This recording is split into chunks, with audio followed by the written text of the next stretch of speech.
En allant à la banque, un homme d'affaires a trouvé une lettre pour le Père Noël et s'est mis à la recherche de l'enfant qui l'avait écrite, mais il n'avait jamais imaginé la belle récompense qu'il recevrait plus tard. Sean s'est garé à sa place habituelle, à côté de la banque locale.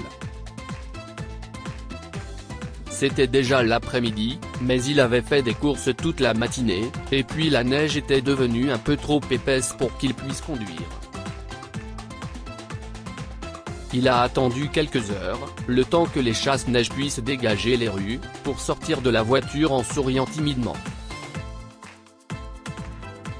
Il ne détestait pas la neige.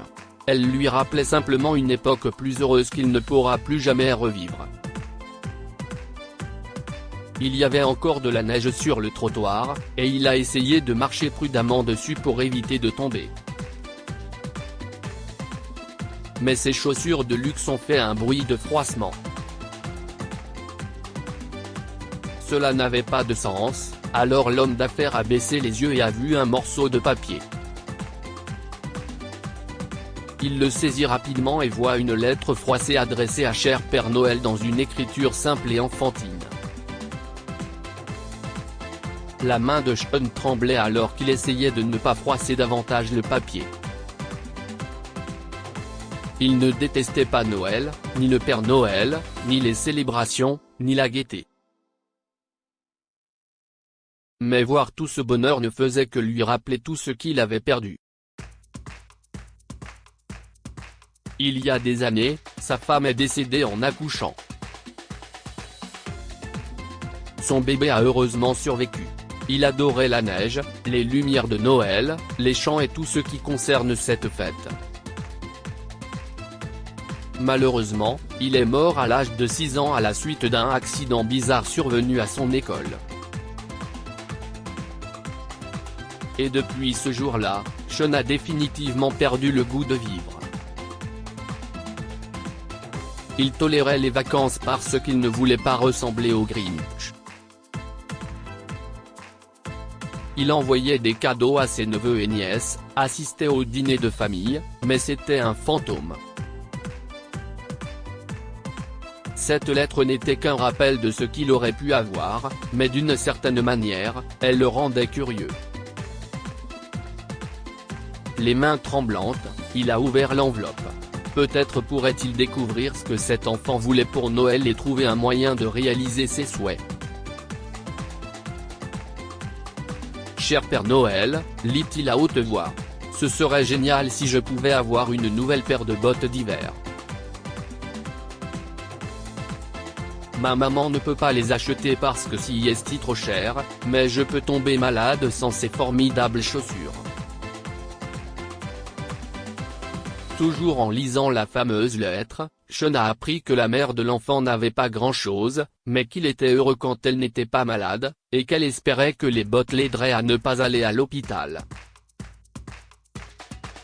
Sean a été surpris de sentir une larme couler sur sa joue lorsqu'il a lu la fin. « Merci beaucoup, Père Noël. Je t'aime, Missy. » Il détestait qu'une petite fille et sa mère soient privées de l'essentiel alors qu'il avait tant d'argent et aucune famille avec qui le partager. Ne supportant pas l'injustice, il avait l'impression que c'était une blague. Hélas, vu que la lettre a été écrite par un enfant, elle n'a pas d'adresse de retour ou de réexpédition, et Sean est resté sur sa faim. Mais il a réalisé que si la lettre se trouvait juste devant la banque, il pourrait en savoir plus sur l'enfant. Une des guichetières, Cynthia, a reconnu le papier. Oh, oui. Il appartient à Madame Franklin et à sa fille, Missy. Missy tenait l'enveloppe dans sa main et a dit « Nous allons poster la lettre au Père Noël. » « Je suis surprise qu'elle l'ait perdue », a-t-elle commenté. « Avez-vous leurs coordonnées ?» demanda sincèrement Sean. « Je sais que ce n'est pas conventionnel, mais je veux donner à la fille ce qu'elle souhaite. Elle ne demande que des bottes d'hiver parce qu'elle risque de tomber malade. » Si est terrible. Cynthia lui a donné un numéro de téléphone, et une femme a décroché. Oui, je suis Martha, a-t-elle répondu et Sean a expliqué le but de son appel. Oh, vous avez trouvé la lettre de ma fille. Elle était désemparée de l'avoir perdue. Mais ce n'est pas grave. Elle allait en écrire une autre dans la maison de sa grand-mère. En fait, je me demandais si vous et moi pouvions nous rencontrer et discuter. Je suis un habitué de la banque, où j'ai trouvé la lettre, a demandé Sean, qui s'est présenté et a expliqué ce qu'il voulait. Naturellement, la mère célibataire était réticente, mais elle a accepté de le rencontrer après son travail. Ils se sont rencontrés dans un café près de la banque, et Sean a été surpris de voir une jeune femme au visage rond, les yeux larges et le regard plein de curiosité. C'était attachant, et quelque chose dans son cœur s'est éclairé.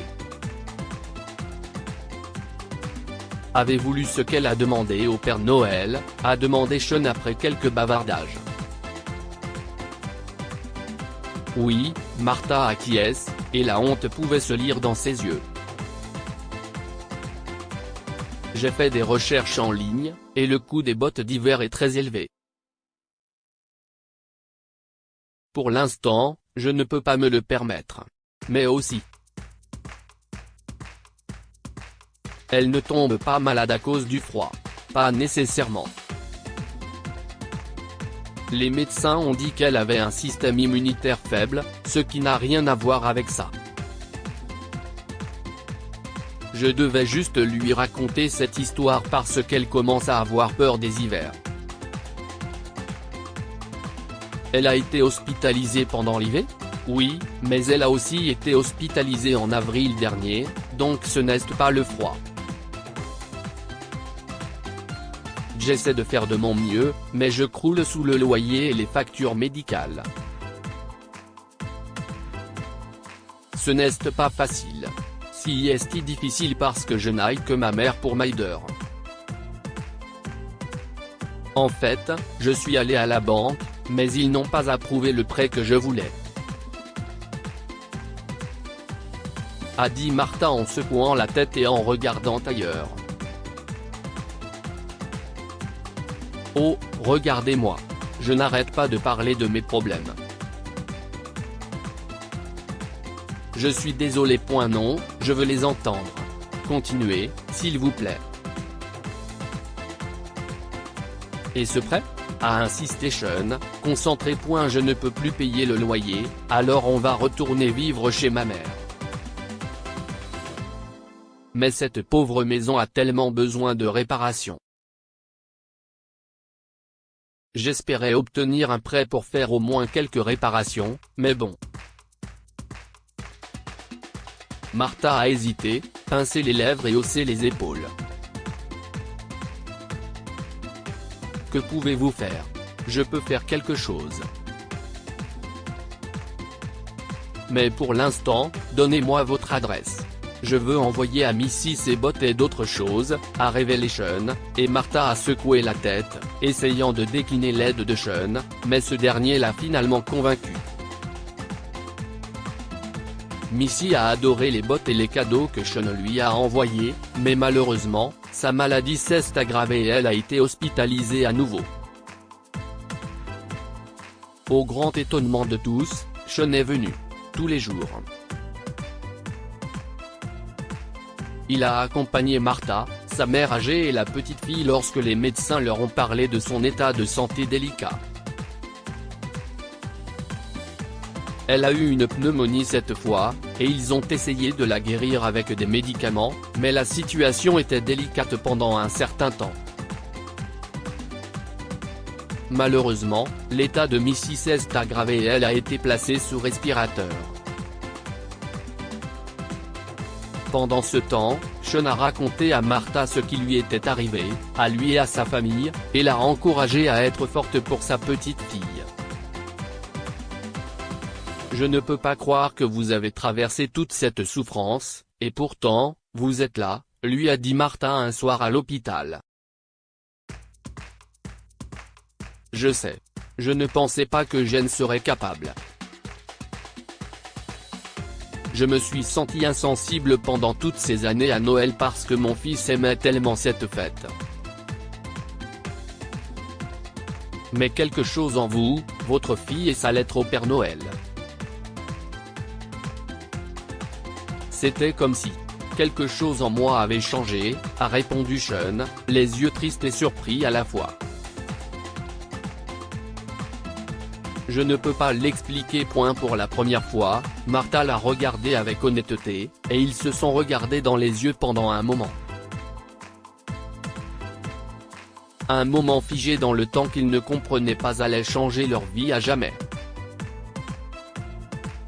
Le seul bruit qui perçait était celui du ventilateur de Missy et des autres machines dans la chambre d'hôpital. Finalement, un médecin est entré et a interrompu leur moment. Mais c'était pour annoncer une bonne nouvelle. Il a révélé que les nouveaux tests de Missy sont bien meilleurs et qu'elle sera débranchée du respirateur plus tard dans la journée. Martha a pleuré dans les bras de Sean cette nuit-là, alors que sa fille respirait à nouveau seule. Quelques semaines plus tard, elle est sortie de l'hôpital, et Sean était là pour eux. Il a payé les frais d'hospitalisation et leurs autres dettes médicales et a fait rénover la maison de la mère de Martha pour qu'ils soient tous en sécurité. La mère célibataire ne savait pas comment le remercier, mais Missy le prenait souvent dans ses bras et l'embrassait. Elle voulait aussi jouer tout le temps, et Sean n'était que trop désireux de le faire. Finalement, Martha a compris que Sean n'allait nulle part et, surtout, qu'elle ne voulait pas qu'il le fasse. Ils ont finalement commencé à sortir ensemble officiellement, et les filles n'ont plus jamais été seules. Après toutes ces années de souffrance, elles étaient son trophée. Que pouvons-nous apprendre de cette histoire? Aider les autres, même si c'est un énorme sacrifice, peut être le meilleur choix de votre vie. Sean a sacrifié son temps et son argent et a surmonté sa douleur pour aider cette famille, avant d'être récompensé en faisant partie de celle-ci. L'aide peut venir de nulle part et de n'importe qui. Martha et Missy n'auraient jamais pu imaginer que la lettre au Père Noël ferait un miracle dans leur vie. Partagez cette histoire avec vos amis. Elle pourrait égayer leur journée et les inspirer. Cette histoire est inspirée de la vie quotidienne de nos lecteurs et rédigée par un écrivain professionnel. Toute ressemblance avec de véritables noms ou lieux est une pure coïncidence. Toutes les images sont utilisées uniquement à des fins d'illustration. Partagez votre histoire avec nous. Elle changera peut-être la vie de quelqu'un. Si vous souhaitez partager votre histoire, envoyez-nous un mail à info@amomama.com.